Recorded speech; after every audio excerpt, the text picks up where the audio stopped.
अमरावती महानगरपालिकेच्या 2026च्या निवडणुका पार पडल्या असून आता सर्वांचे लक्ष लागले आहे ते नव्या सभागृहातील पहिल्या आमसभेकडे। तत्कालीन आयुक्त प्रवीण आष्टीकर यांच्या संकल्पनेतून साकारलेले डॉक्टर बाबासाहेब आंबेडकर सभागृह आता एका अत्याधुनिक कॉर्पोरेट लुकमध्ये नटले आहे। युद्ध पातळीवर सुरू असलेले रिनोव्हेशन काम आता पूर्णत्वास आले असून या सभागृहाचे वैशिष्ट्य काय आहेत पाहूया या विशेष रिपोर्टमध्ये।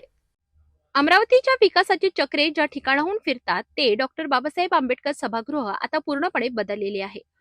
87 सदस्य संख्या आणि स्वीकृत सदस्य असलेल्या या पालिकेत सदस्यांसाठी 105 आरामदायी सोफे बसविण्यात आले आहेत।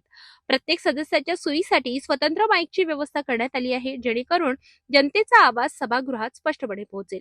सभागृहाचे कामकाज स्पष्ट दिसावे यासाठी 5 मोठ्या स्क्रीन लावण्यात आल्या आहेत। विशेष म्हणजे प्रशासकीय अधिकाऱ्यांसाठी 81 आसनांची स्वतंत्र सोय करण्यात आली आहे।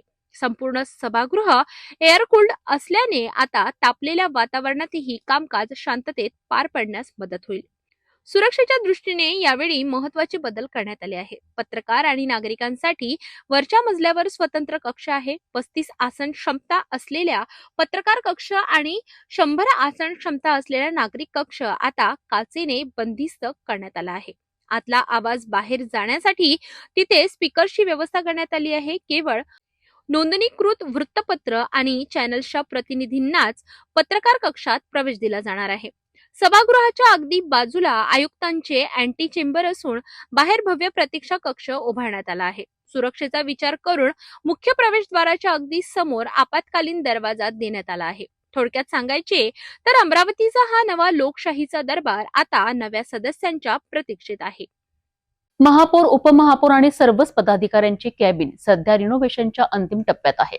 अत्याधुनिक तंत्रज्ञान आणि कडक सुरक्षा व्यवस्था असलेले हे सभागृह अमरावतीच्या विकासाला नवी दिशा देणार का, हे पाहणे महत्त्वाचे ठरणार आहे।